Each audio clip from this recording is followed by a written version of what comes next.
Hello guys, good morning. Welcome छ हजुरहरूलाई मेरो मिनी ब्लगमा। अनि गाइजहरू, आज चाहिँ तपाईँहरूले चाहिँ फुल भिडियो हेरिदिनु होला है मेनमा चाहिँ। अनि मैले आज चाहिँ के भन्न गइरहेको छु भने है, ठन्टरङ हेर्न सक्नुहुनेछ है। अनि मेरो नि बर्थडे आउँदैछ गाइजहरू। अब सिर्फ 4 दिन, आज छोडेर 3 दिन।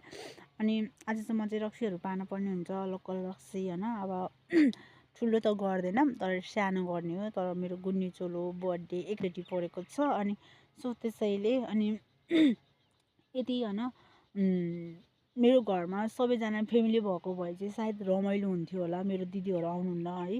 अनि मेरो 4 जना बाबाहरू अनि मामा घरबाट आउनुहुन्छ। अनि मामाको घरबाट आउनुहुन्छ, मामाहरू आउनुहुन्छ। अनि मामाहरू पनि खै खासै धेरै चाहिँ होइन, मामा घरको आमा अनि त्यसपछि फुपू दिदी आउनुहुन्छ होला। अनि बोलाउन त बोलाएको छौँ के अरे, अब हेरौँ को आउनुहुन्छ। अनि ठुलो चाहिँ गर्ने होइन, घर फ्यामिलीहरू मात्रै हो। अनि बहिनीहरू आउँछु भनेको थियो, भाइहरू आउँछु भनेको थियो, तर उनीहरू पनि खोइ थाहा छैन। उनीहरू पनि कुरा गर्दैनन्, आउँछन् आउँदैन त्यो थाहा छैन। ठिकै छ, अब समस्या होला, आफ्नो आफ्नो समस्या छ। जिद्दी नै गर्नु हुँदैन, आउनुपर्छ भनेर होइन। अब त्यही हो, अब भने जस्तो हुँदैन। बहिनीहरू पहिला चाहिँ आउँछु भनेर चाहिँ होइन खुसी भएको थियो कि बहिनीहरू आउँछ भनेर। तर टाइम छ, भोलि र पर्सि टाइम छ, अझै छन त। तर मलाई चाहिँ खै आउँछ जस्तो लाग्दैन। कलहरू पनि गर्दैन, कन्ट्याक्टमै छैनन् कि। खै अब के गर्छन् कसो गर्छन् त्यो चाहिँ थाहा भएन। अब दिदीहरू चाहिँ आउँदैनन्, त्यो थाहा भएकै कुरो। अब दिदीहरू फेरि आएर नि फेरि नानीहरूको स्कुल नि छ। अनि फेरि के भयो भन्दाले अनि मैले चाहिँ ब्याकग्राउन्ड देखाएको कि यस्तोलाई बेलामा ब्याकग्राउन्ड देखाइदिनुपर्छ, हेर्न सक्नुहुन्छ न। त्यो चाहिँ भवन भइहाल्यो होइन चाहिँ होइन। अनि के भन्छ अरे, त्यो नानीहरूको स्कुल छ। अनि नानीहरूको स्कुलले गर्दाखेरि चाहिँ दिदी चाहिँ ठुलो दिदी चाहिँ आउनु भ्याउनुहुन्न। अब माइली चाहिँ दिदी चाहिँ के भयो भन्दाखेरि अब 25 गते आफ्नो जेठाजुको बिहे छ। अनि जेठाजुको बिहे हुनु कारणले चाहिँ ऊ चाहिँ आउन पाउँदैन, आए नि 25 गते मात्रै आउँछ। अनि त्यसैले चाहिँ अब घर फ्यामिली मात्रै बसेर मनाउने भन्ने सल्लाह अब हाम्रो चाहिँ। अब दिदीहरू नआइसकेपछि घर फ्यामिलीमा चाहिँ अब बजाइ हुनुहुन्न। अब बजाइ त डेट भइसक्यो होइन। मम्मी हुनुहुन्छ, बाबा बाहिर हुनुहुन्छ, दाइ हुनुहुन्छ, बहिनी छ, ठुलोबाबा ठुलोमम्मी। अनि त्यसपछि सबै ठुलोबाबा ठुलोमम्मी, 2टा भाउजूहरू हुनुहुन्छ होइन। अनि त्यसपछि घर साइडपट्टि बहिनी, मामाको घरै हो त्यो पनि। अनि त्यसपछि चाहिँ अब गाउँलेहरूलाई बोलाइन्छ, त्यही हो। अनि त्यसपछि चाहिँ मलाई चाहिँ खासै यो गुन्ने चोलो बर्थडेहरू यताउतामा चाहिँ इन्ट्रेस्टै लाग्थेन। अनि किनकि हाम्रो फेरि बजाइ बितेको वर्ष दिन नै भएको छैन। अनि वर्ष दिन भएको भए चाहिँ सायद रमाइलो हुन्थ्यो। अनि के भन्छ अरे, अनि यताउता गर्न नि मिल्थ्यो होइन। अब त्यो के भन्छ अरे, अब हुन्छ नि त। फेरि मेरो गरा छ, गराले गर्दाखेरि पनि गुन्ने चोलो दिनु पर्यो होइन। अनि त्यही भएर चाहिँ गरा कटाउनको लागि मात्रै भनी गर्न खोज्यो। अनि बर्थडे नि त्यही दिनु पऱ्यो, बर्थडेकै दिन दिने भनेर चाहिँ भन्नुभएको, 10 गते नै दिने भन्नुभयो। अनि त्यसपछि चाहिँ बर्थडेकै दिन दिने भनेर चाहिँ उस गऱ्यौँ। अनि ठुलो मम्मीहरूले पनि जन्मदिनकै दिन दिएको राम्रो हो नि त भन्नुभयो। अनि त्यसैले चाहिँ जन्मदिनकै दिन चाहिँ दिनुहुन्छ।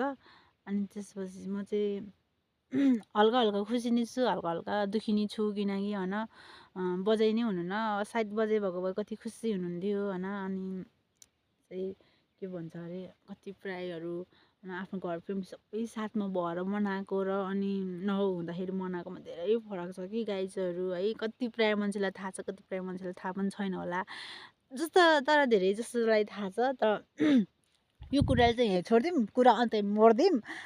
अनि गाइजहरू, अनि मेरो बोयफ्रेन्ड दाजु के साह्रो रिसाऊ। तपाईँ त रिसाउनु पनि यति पनि होइन कि, रिसाउनु अति नै हो। फोन गर्दा गर्दा टावर अफ गर्ने होइन। ठिक छ ल, यदि तपाईँले त्यस्तो गर्नुहुन्छ भने गर्नु ल, तपाईँले म नगर्ने म भन्दिनँ होइन। अनि रिसाउनु पर्छ भन्ने कुरै छैन क्या त्यहाँ हो। मैले तपाईँले हिजो फोन गरेको थिएँ नगरेको होइन, तपाईँले कल रिसिभ गर्नु भएन। अस्ति बेलुकाको कुराले गर्दाखेरि म थोरै रिसाएको थिएँ, थोरै त्यति रिसाएको थिएँ। अनि तपाईँको त्यो कुराहरूले गर्दाखेरि अनि के भन्छ अरे, हो रिसाउनु पर्छ, रिसाउनु रिसाउने हुनु रिलेसनमा बसेर भन्ने नि छैन, झगडा हुन्छ झगडै हुँदैन भन्ने नि छैन है। कति प्रायः मान्छे कति कति रिलेसनहरूमा कति झगडा हुन्छ। म मान्छु, म पनि बुझ्ने छु, म नि बुझ्छु, केही कुराहरू बुझ्छु। अब बुझ्नु पनि पर्छ, केटी मान्छे हो, हरेक कुराहरू बुझ्नुपर्छ। तर प्लिज मेरो अगाडि चाहिँ अरू केटीहरूको कुरा चाहिँ नगरिदिनु होला कि। म त्यही मेरो मन दुख्ने चाहिँ त्यही कुराहरूमा कि अरू जेसुकै भन्नु न सहन्छु, तर अर्कैसँग बोल्छु, अर्कैलाई ल्याउँछु भन्दा चाहिँ मेरो मन लास्ट दुख्छ कि। अनि म एउटा बिमारी भएको जस्तै हुन्छु कि। अनि प्लिज त्यस्तो चाहिँ नभन्नु। I love you, I love you अरे के। अनि त्यसैले चाहिँ मलाई त्यस्तो नभनिदिनु होला है प्लिज। अनि अरू जेसुकै भन्नु म सहन तयार छु कि। तँलाई छोड्छु, अनि तँलाई के भन्छ अरे म अर्कैसँग बोल्छु चाहिँ नभन्नु, अर्कै बिहे गर्छु नभन्नु। बरु बिहे नगर्नु, बरु बोलिरहनु, म बोलेर बसिरहने छु, तर तिनीहरू चाहिँ नभन्नु प्लिज प्लिज लु। अनि गाइजहरू होइन त्यति नै हो। अनि हेर्नु न कस्तो राम्रो देखेछ कि, तर भन्दा गफ हाने जस्तो हुन्छ। हेर्नु न सुरुरुरुरुरुरुरुरुरुरुरुरु।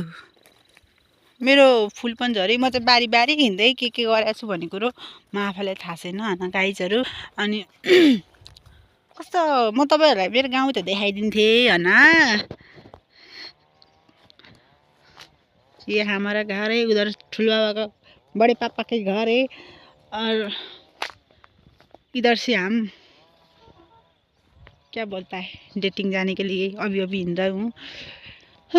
डेटिंग तो नहीं, क्या बोलूँ आप लोग का, मैं फ्रेश भी नहीं हुआ हूँ अभी तो होइन। होइन इङ्ग्लिस के अरे हिन्दी नि छाडिदिन्छ मैले त। अनि हेर्न सक्नुहुनेछ होइन, यो चाहिँ हाम्रो त्यो के भन्छ अरे बजार जाने बाटो हो।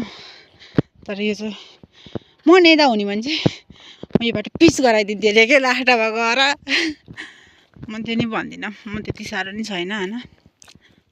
म तपाईँहरूलाई के देखाउन आएको भन्ने रुक्नुहोस् गाइज।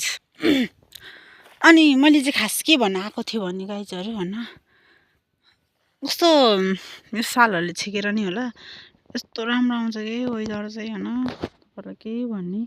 तर आज चाहिँ हिजो अस्तिको जस्तो त छैन होइन, छैन तर भए पनि क्या गाउँमा बसेको चाहिँ एउटा फाइदा छ है गाइजहरू। ठ्याक्कै डाँडा काँडा देखिन्छ होइन, जतै रमाइलो हरियाली। अनि यस्तो होइन, तर यहाँ चाहिँ भोलि पर्सि अहिले सुकेको भएर मात्रै हो होइन।